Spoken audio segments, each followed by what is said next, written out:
Thokozani bogogo nomkhulu salukasendoda lesugogo Bathini Mbatha. Yo, today we're touching a very complex, sensitive, and personal challenges that I face every day. Every day of my practice, I always find people coming with one common thing every day. I've said it before, Uguti, money is not the only problems that we're facing. Besides money, yes, many of us would say, Gogo is talking about issues of money. No, I'm talking about issues of love relationships. So today we're saying, what do you do when your relationship or your marriage is in ICU? This topic, it took me time. It took me years to try to put it together so that when I talk about it, somebody out there mustn't say, "Aw ugogo, sengenza example ngami," or whoever. Or and also to make sure ukuthi for sensitive viewers, they mustn't be offended, or those who are going through difficulties in their relationships, they mustn't be offended. Gogo, what must I do if my marriage, if my relationship is in ICU? When your relationship is in ICU, we're talking about a relationship that is bad. It's physically abusive, emotionally abusive, financially abusive, or it has external influences from the in-laws, negatively so. So we're talking about it in a general sense of things. To answer the first question, to say, Gogo, what must I do when my relationship, my marriage is in ICU? What I've realized most of the time, people are quick to jump into a new relationship or another relationship, which is wrong. That is number one. When your relationship is in ICU, you need to pay attention. And you need to pay attention alone. When I'm saying alone, obviously you are not in the same space with your partner. Your relationship is in ICU. So you both visit your relationship if visiting hours permits you. Whether you think about your relationship during the day or it's something that is consistently in your mind, you stay in the same house, you sleep in the same bed, you can't even look at each other, you can't even touch each other while sleeping. If you're rolling in bed, if you can touch one another, you get frustrated, you get to fight and everything, whatever reason might be. That's the visiting hours I'm talking about. Those relationships, most of the time, you need to treat them with a very, very, very, very open-minded mindset. Your mindset must be open, widely open.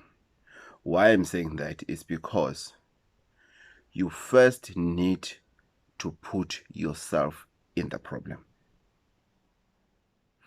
Don't try to resolve a love problem excluding yourself. Keep on blaming the other partner. Remember, when you are processing things alone, when you are thinking of how your relationship has been, if you're processing all of that, alone, it means you are bound, or most of the time, people tend to push the blame. He did that. She did that. He does that. She does that. She said so. She did whatever. Why I'm saying that? Because you are alone. Learn to accept where you went wrong. Deal with that first. That is the most important thing. Do a self-introspection and say to yourself, I did wrong there. I did wrong there. I did wrong there. I did wrong there. The rest you didn't. It's as simple as that. If people will want to solve problems by jumping to a traditional healer, Gogo Bathini Mbatha, undoda yami ayingiphathi kahle, I've done everything for him, akangiphathi kahle, my wife does this and everything, please give me mood and everything, then you are consulting for the wrong reasons. Rather, go to the traditional healer and say, this is what I'm going through in my relationship, as you can see as a traditional healer after the consultation. This is what I'm going through in my relationship, in my marriage. And there are things that I know for sure that have contributed negatively so, because that's why your relationship is in ICU, because of you both contributed negatively towards your relationship. And then ask your traditional healer if on these things that you went wrong on, what is it that had the external powers that you didn't have control over? Whatever that your traditional healer is going to tell you, make sure that you listen very well.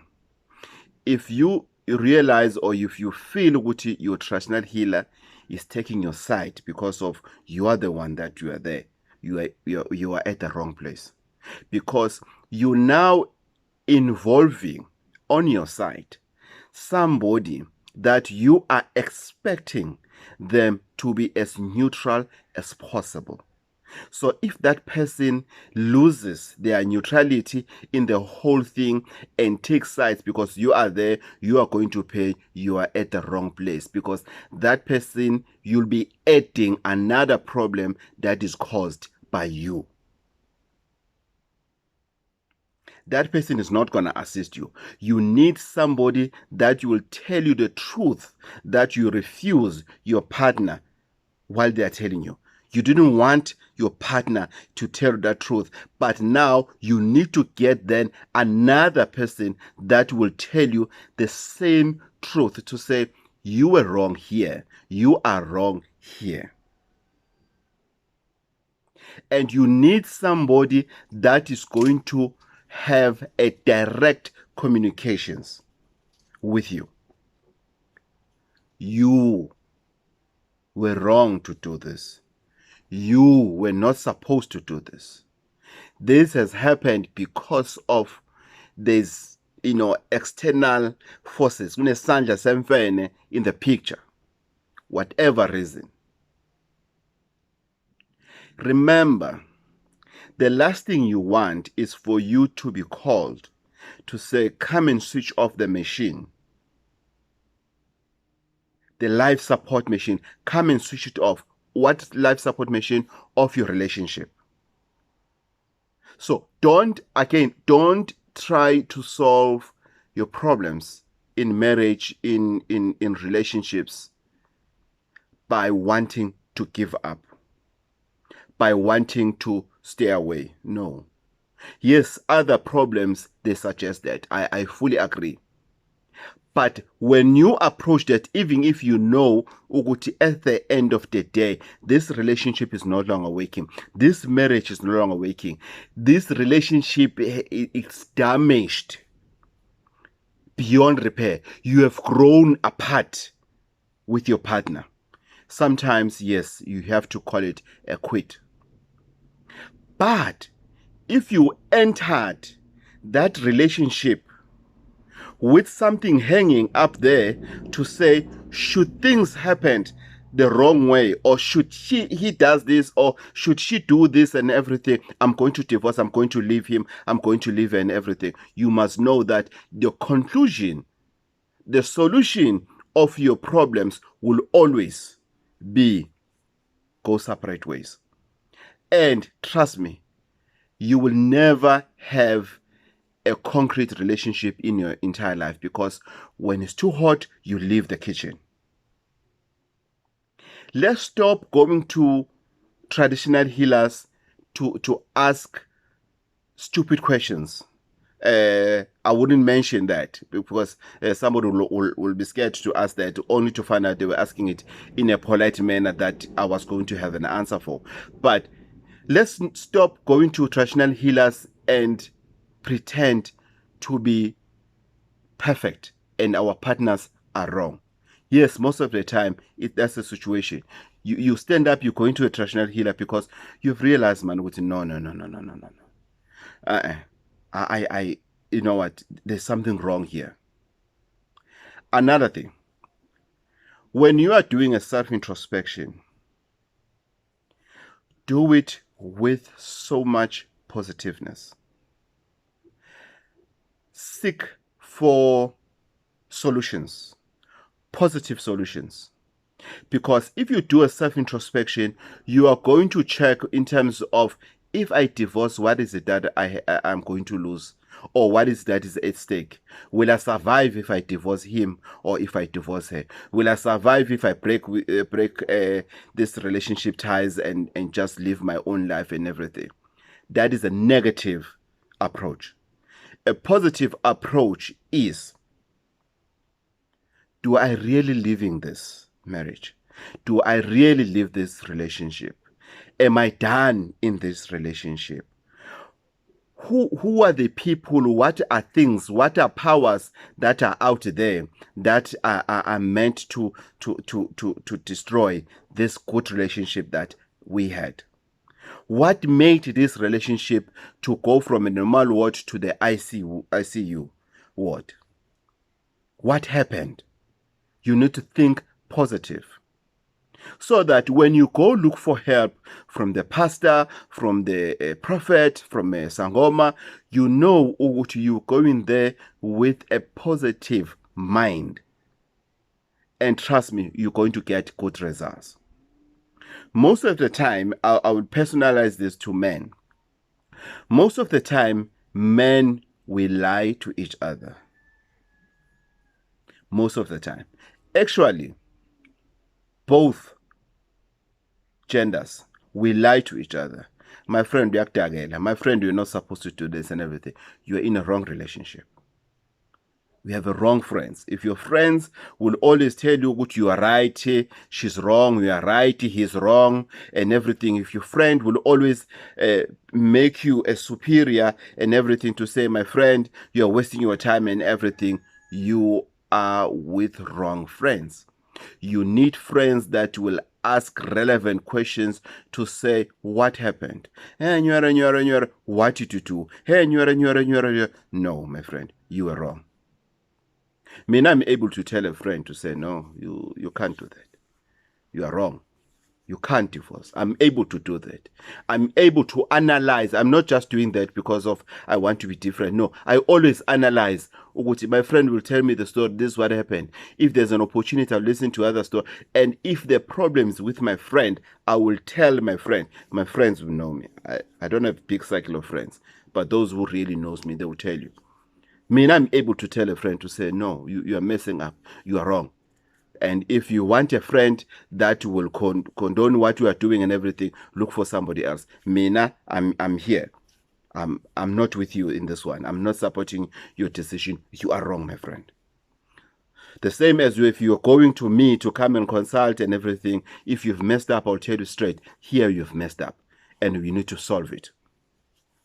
If it needs a multi solution, I'll assist you. If it doesn't, I won't be able to assist you. There will be another episode on this topic when your relationship is in ICU. Please pay attention. For now, I'm just provoking thoughts. I'm just provoking thoughts. I haven't got to the gist of this video. I'm just provoking thoughts. Let's think about it. What happens when your relationship is in ICU? Let's talk about it on comments. Don't forget to subscribe. Don't forget to press the notification button. 0357 995703 0357 995703. Thokozani.